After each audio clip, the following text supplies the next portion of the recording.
ବାଲେଶ୍ୱର ବାର୍ ଆସୋସିଏସନର ସଭାପତି ଭାବେ ନିର୍ବାଚିତ ହେଲେ ମନୋଜ ନାୟକ ଓ ସମ୍ପାଦକ ହେଲେ ସମ୍ବିତ ନନ୍ଦୀ। ଆଇନଜୀବୀଙ୍କ ସମେତ ବିଭିନ୍ନ ମହଲରୁ ନବନିର୍ବାଚିତ ସଦସ୍ୟଙ୍କୁ ଶୁଭେଚ୍ଛା ପ୍ରଦାନ। ବାଲେଶ୍ୱର ଷ୍ଟେସନ ଛକରେ ଖୋଲିଛି 1 ଓ 2 gram gold forming jewellery showroom. ଆଜି ହିଁ ଆସନ୍ତୁ ଆଉ ବାଛି ନିଅନ୍ତୁ ଆପଣଙ୍କ ମନପସନ୍ଦର ଗହଣା। SJ ଜୁଏଲ୍ସ, ସମାଜ ଅଫିସ ତଳମଙ୍ଗଳା, ଷ୍ଟେସନ ଛକ, ବାଲେଶ୍ୱର। ଓଡ଼ିଶା ବାର୍ କାଉନସିଲର ନିଷ୍ପତ୍ତି ଅନୁସାରେ ରାଜ୍ୟର ସମସ୍ତ ବାର୍ ଆସୋସିଏସନର ନିର୍ବାଚନ ଗୋଟିଏ ଦିନରେ ଅନୁଷ୍ଠିତ ହୋଇ ଫଳାଫଳ ପ୍ରକାଶ ପାଇଛି। ଏହି କ୍ରମରେ ବାଲେଶ୍ୱର ବାର୍ ଆସୋସିଏସନର ନବନିର୍ବାଚିତ କର୍ମକର୍ତ୍ତାଙ୍କୁ ଆଇନଜୀବୀଙ୍କ ସମେତ ବିଭିନ୍ନ ମହଲରୁ ଶୁଭେଚ୍ଛା ଓ ଅଭିନନ୍ଦନ ଜଣାଯାଇଛି। ଚଳିତ ନିର୍ବାଚନରେ ସଭାପତି ଭାବେ ବରିଷ୍ଠ ଆଇନଜୀବୀ ମନୋଜ ନାୟକ ଓ ସମ୍ପାଦକ ଭାବେ ଅଷ୍ଟମ ଥର ପାଇଁ ଆଇନଜୀବୀ ସମ୍ବିତ ନନ୍ଦୀ ନିର୍ବାଚିତ ହୋଇଛନ୍ତି। ଶ୍ରୀ ନାୟକ ତାଙ୍କ ନିକଟତମ ପ୍ରତିଦ୍ୱନ୍ଦ୍ୱୀ ରଘୁନାଥ ପ୍ରଧାନଙ୍କୁ 141 ଖଣ୍ଡ ଭୋଟରେ ପରାସ୍ତ କରିଛନ୍ତି। ଶ୍ରୀ ନାୟକ 658 ଓ ଶ୍ରୀ ପ୍ରଧାନ 517 ଖଣ୍ଡ ଭୋଟ ପାଇଛନ୍ତି। ଅନ୍ୟପକ୍ଷରେ ନବନିର୍ବାଚିତ ସମ୍ପାଦକ ଶ୍ରୀ ନନ୍ଦୀ ତାଙ୍କ ନିକଟତମ ପ୍ରତିଦ୍ୱନ୍ଦ୍ୱୀ ଦୀପକ କୁମାର ଦାସଙ୍କ ଠାରୁ 38 ଖଣ୍ଡ ଭୋଟ ଅଧିକ ପାଇ ବିଜୟୀ ହୋଇଛନ୍ତି। ବାଲେଶ୍ୱରରେ ପ୍ରସ୍ତାବିତ ଜୁଡିସିଆଲ ହବ୍ ପାଇଁ ସ୍ଥାନ ନିରୂପଣ ସରିଥିବା ବେଳେ କେନ୍ଦ୍ର ଓ ରାଜ୍ୟ ସରକାରଙ୍କ ସହଯୋଗରେ ନିର୍ମାଣ କାର୍ଯ୍ୟ ତ୍ୱରାନ୍ୱିତ କରିବା ଦିଗରେ ସମସ୍ତ କର୍ମକର୍ତ୍ତା ଆନ୍ତରିକତାର ସହ ପ୍ରଚେଷ୍ଟା କରିବେ ବୋଲି ନବନିର୍ବାଚିତ ସଭାପତି ଶ୍ରୀ ନାୟକ କହିଛନ୍ତି। ସେହିପରି ଓଡ଼ିଶା ବାର୍ କାଉନସିଲ ସହାୟତାରେ ଆଇନଜୀବୀ କଲ୍ୟାଣ ଫଣ୍ଡକୁ ଅଧିକ କ୍ରିୟାଶୀଳ କରିବା ପାଇଁ ଉଦ୍ୟମ ସହ ପ୍ରତ୍ୟେକ ବାର୍ ଆସୋସିଏସନର ନିର୍ବାଚନ ସମୟ ବ୍ୟବଧାନକୁ ବଢ଼ାଇବା ନିମନ୍ତେ ଦାବି ଉପସ୍ଥାପନ କରାଯିବ ବୋଲି ଶ୍ରୀ ନାୟକ କହିଛନ୍ତି। ଆଜ୍ଞା, ମୁଁ ସ୍ପଷ୍ଟ ଭାବରେ କହିବାକୁ ଚାହୁଁଛି, ଏ ବିଜୟ ମୋର ନୁହଁ। ଏ ବିଜୟ ହେଉଛି ବାଲେଶ୍ୱର ଓକିଲ ସମାଜର ଏବଂ ବାଲେଶ୍ୱର ଜନସାଧାରଣଙ୍କର। ଏବଂ ଯେତେବେଳେ ଗୋଟେ ଗଣତାନ୍ତ୍ରିକ ଢାଞ୍ଚାରେ କୌଣସି ପଦପଦବୀ ଜଣେ ହାସଲ କରନ୍ତି, ସେ ପଦବୀକୁ ନିଶ୍ଚିତ ଭାବରେ ଯେ ସାମାଜିକ ବିକାଶ କ୍ଷେତ୍ରରେ ପ୍ରୟୋଗ କରିବା ଏକଦମ ଜରୁରୀ ବୋଲି ହେଉଛି ମୋର ମତ। ଯେ ଆପଣ ଧରନ୍ତୁ, ଇଏ ହେଉଛି ବିଚାର ବିଭାଗ। ଆପଣ ଜାଣିଛନ୍ତି ବର୍ତ୍ତମାନ କୋର୍ଟରେ ସର୍ବଭାରତୀୟ ସ୍ତର କଥା ମୁଁ କହୁଛି ଯେ ମକଦ୍ଦମା ହେଉଛି ଓଭର କ୍ରାଉଡେଡ଼।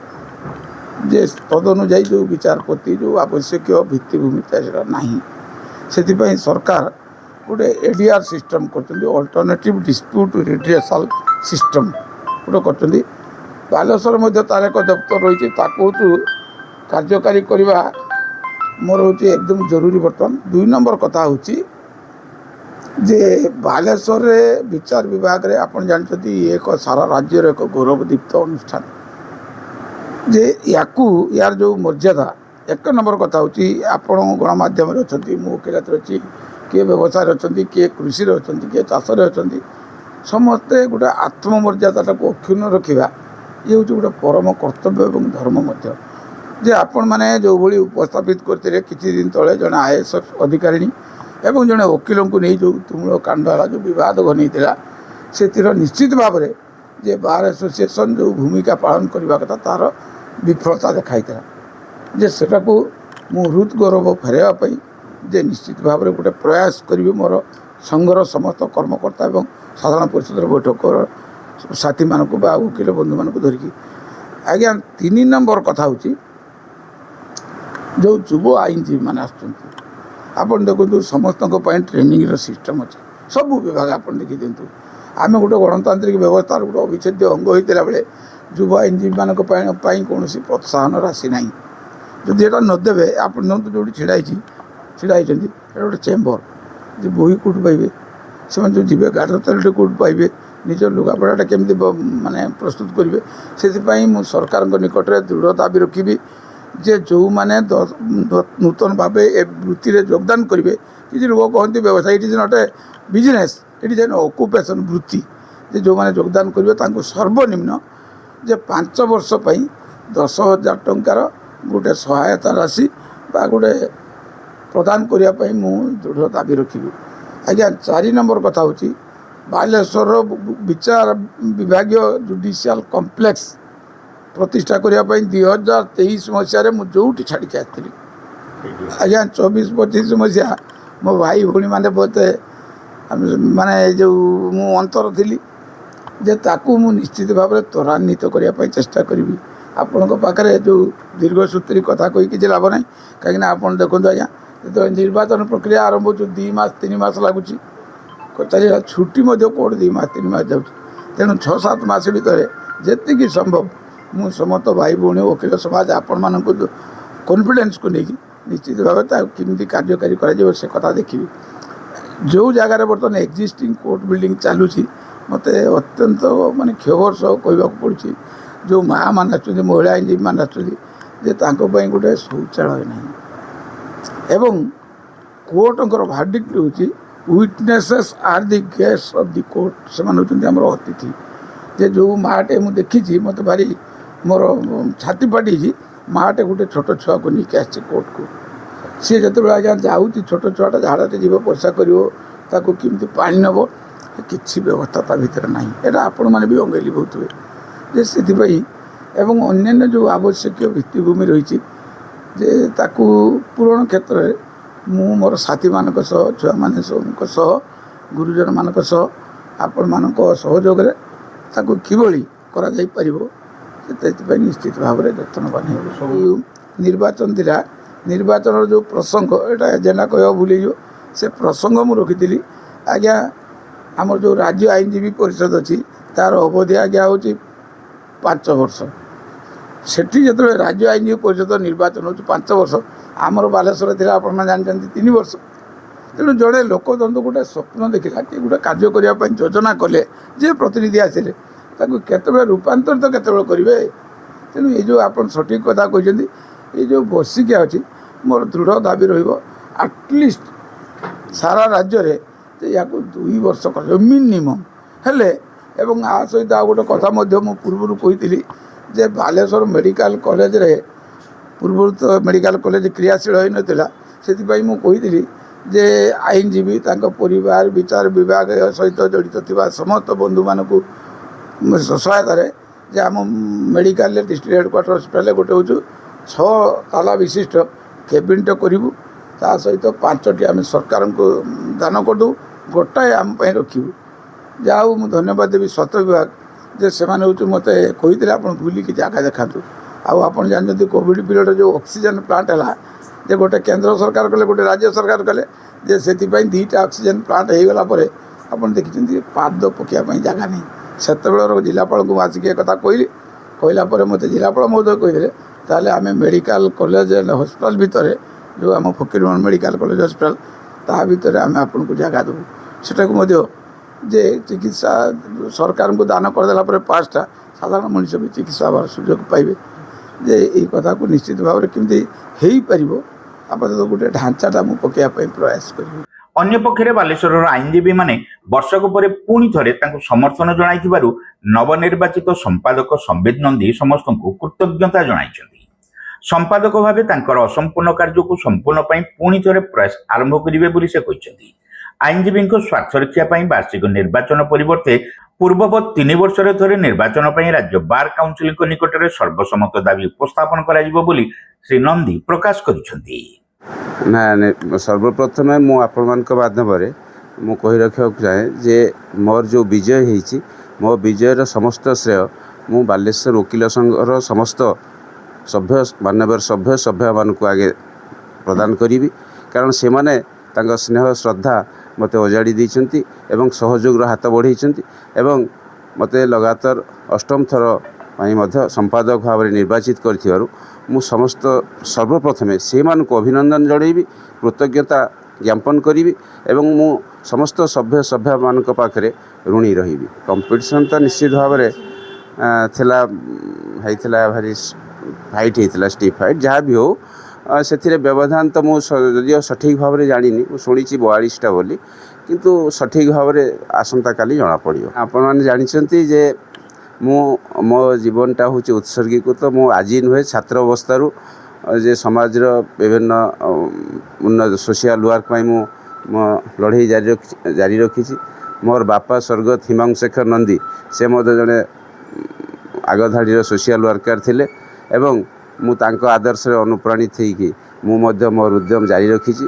ଏବଂ ଓକିଲଙ୍କର ଯେତେବେଳେ ଯାହା ସମସ୍ୟା ଆସେ, ସେ କିଏ ଥାନାରେ ପୁଲିସର ଶିକାର ହେଉ बा हॉस्पिटल देह माने रहू समस्त सबु क्षेत्र में मुझे समस्त सहयोग हाथ बढ़े पाखे जा छिड़ा सेटा हूँ वकिल मान भल पाइबा स्नेह श्रद्धा से रही ना सेटा तो केबे वर्षिकिया इलेक्शन आम के ग्रहण करूँ वर्षे इलेक्शन टेनियर रे एते डेवलपमेंट काम करिया संभव नुहे एवं खर्च मध्य बार एसोसिएशन उपरे पड़ुची आम बारंबार लगातार भाव में दाबी कर एटलिस्ट 3 वर्षिया करा जाऊ जोटा कि आगुरी थिला किंतु हो पारुनी बार काउंसिल उपरे जो इलेक्शन रूल से परिवर्तन आणुना संशोधन आणुना एवं सारा ओडिशा रे बालेश्वर ने सारा ओडिशा रे एटा दाबी होउची प्रतिक्रिया होउची तेणु एथर मध्य आम से बाबद जनइबू चेष्टा करूँ या केमती एटलिस्ट 3 वर्ष करने जेहेतु काउंसिल टेनियर 3 वर्ष से आम दाबी करूँ बालेश्वर जुडिशियल हब प्रतिष्ठा जे आप जानते मो पाखे अच्छा आम बसंत प्रधान बाबू अच्छा जितेंद्र बाबू अच्छा जो मैंने अतीत कर्मकर्ता थिले आम एसोसिएशन एम समस्त सहयोग एवं बालेश्वर समस्त वकिलों सहयोग क्रमे आम कचेरी सर्वांगीन उन्नति आम करूँ जो बालेश्वर कचेरी अवस्था जहाँ थिला बेंग मुदेले पानी ठिया होता एवं आज से अवस्था ना ड्रेनेज सिस्टम होती रोड होती सुंदर भाव में कचेरी परिवेशटा एवं से खाली से नुहे मधुबाबू स्टेच्यू गोटे आम निर्माण प्रतिष्ठा करूँ जितेंद्र बाबू उपाध्याय बाबू जिते थे आम से जाकि जो मधुबाबू स्टेच्यू माने स्थापन पाई से जाकि आनी जो तैयारी करके समस्त सहयोग थिला एवं गोटे सुंदर लाइब्रेरी गोटे बालेश्वर 2 नंबर प्रकोष्ठ उपर कर हल उपर या एवं जो गेट कचेरी गोटे परिचय सृष्टि नाला एवं गोटे प्रकार विशालकाय गेट प्रतिष्ठा होती एवं ता छड़ा अन्य विभिन्न उन्नयनमूलक कार्यक्रम होती बाइलो संशोधन करिकी गोटे सबुठ मेजर कथा जोटा जे वेलफेयर स्कीम गोटे आम वकिल मान प्रचलन करमती काउंसिल वेलफेयर स्कीम अच्छी से समान ढांचारे आम गोटे वेलफेयर स्कीम करूँ आजिका दिन में जो नगद समस्या रही जोटा जुडिशियल हब प्रतिष्ठा जो सेटा बाबद आम निश्चित भाव में केमिति अविलंबे जोटा आगे जानी आप समस्त जानते जे ITI पाखे जो इरिगेशन लैंड रे स्थान निरूपण होता किंतु से गोटे असुविधा आसला जे सी लिटिगेशन सिविल लिटिगेशन अच्छी से यहाँ हूँ विलंब होती जहाँ भी हो सीटा केमितिका कौ जगह पुणी हम बा सेठी हम कि कौन हम आम जनरल बॉडी रे डाकी इमिडिएटली से निष्पत्ति नहीं कि सेटा केमिति त्वरान्वित कर से बाबद आम उचित पदक्षेप नेब। जितेंद्र उपाध्याय आगुरी असिस्टांट सेक्रेटरी थी एवं एथर असिस्टांट सेक्रेटरी तृतीय थर पर जीति जहाँ भोटर भाई मान समस्त को विशेष विशेष धन्यवाद से माने आसी पार्टिसिपेट कर 1213 जन आमर भोट देइचंती एवं शांति श्रृंखला रे भोट दान इलेक्शन टीम को आम संपूर्ण धन्यवाद दौचु सुचारू रूपे परिचालना करचंती मैंने देखिए आप अन्न आड़े इलेक्शन में गंडगोल हेन टेन हुए किसी बहुत शांति भाव में समस्त को शुभेच्छा आमर जे संपादक जीतले संबित नंदी पूर्व अनेक थर रही से कहीगले कथा से सबू कथा सह मु आउ केतोटी कथा जोड़ी जोटा बार काउंसिल आम एफिलिएटेड बार काउंसिल को आमर 3 वर्ष थिला बायल रे बार काउंसिल से निजे 5 वर्ष टर्म सरुची मेंबर मानकर किंतु एटा निश्चित भाव में आम प्रति अन्याय होउची आमर 3 वर्ष थिला से मिनिमम 3 वर्ष आम बायल अनुजाई 3 वर्ष थरे निर्वाचन हेले आम बहुत गुड़ा काम करिपारिया अतीत जोटा स्वर्गत निरंजन सार थिबा समय रे आम से MP रवींद्र जेना को धरी गोटे दिन मध्य RNB रु पैसा सेंक्शन करी कोचेरी जो पेवर्स ब्लॉक पड़ी गेट होती बहुत किसी डेवलपमेंट होती तेणु समय और सुविधा सुजोग समस्त सहयोग दरकार सेटा आशा रखुचु आउ गोटे छुटिया कथा आम बारंबार दाबी करूँ आपण मध्यम आम समस्त दृष्टि आकर्षण करुचु आमर SDGM कोर्ट रहा एपटे फैमिली कोर्ट रहा एपटे जिला जज कोर्ट आमर वकिल मैंने प्राय दिन में 5 थर 4 थर चल प्रचल करती SDGM कोर्ट को जीवाई आमर जो से ओभरब्रिज तल रास्ताटी आम चाहूँ RNB रु ऑफिसर को आनिकी आम देखु जे देखी माप कर टेंडर होची से मझी खंडे रास्ता जो छुटिया रास्ताटे पुल तले पेवर्स ब्लॉक पड़ी मार्किंग हो जाता अदालत जावाक रास्ता अदालत रु कलेक्टरेट को रास्ता सेटा टिके निरापद भाव में समस्ते जाइपारे समस्त सुविधा होता महकिल मान सुविधा सह माने आम जुडिशियल बहुत सुविधा होता तेणु समस्त सहयोग पर मुझे धन्यवाद दूसरी ये सहयोग समस्त एवं भल टीम आसी जो टीम समस्त को शुभेच्छा जनाऊँगी आ जो मैंने पराजित होती निश्चित भाव से आगुरी जीति आगामी दिन में जितबे କେହି ମନ ନ ଭାଙ୍ଗି ସମ୍ପୂର୍ଣ୍ଣ ସହଯୋଗ କରି କିଭଳି ଭାବରେ ବାଲେଶ୍ୱର ବାର୍ ଆସୋସିଏସନ୍ ଓଡ଼ିଶାର ନମ୍ବର 1 ହେବ ସେ ଦିଗରେ ସମସ୍ତେ ସହଯୋଗ କରିବା ପାଇଁ ମୁଁ ନିବେଦନ ରଖୁଛି।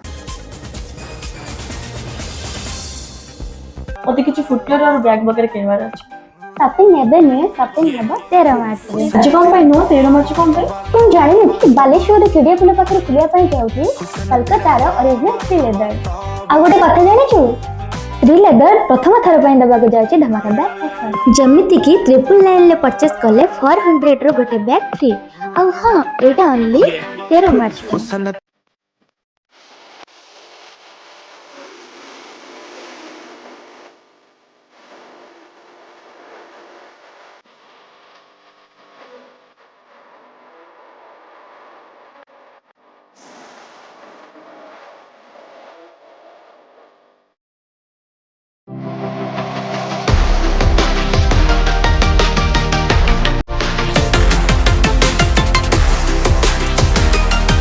माँ लक्ष्मी ज्वेलर्स, विवेकानंद मार्ग, चिड़िया पोलो, Baleshwar.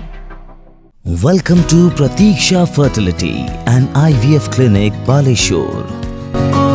With state-of-the-art facilities and cutting-edge equipment, we provide the highest standard of fertility care.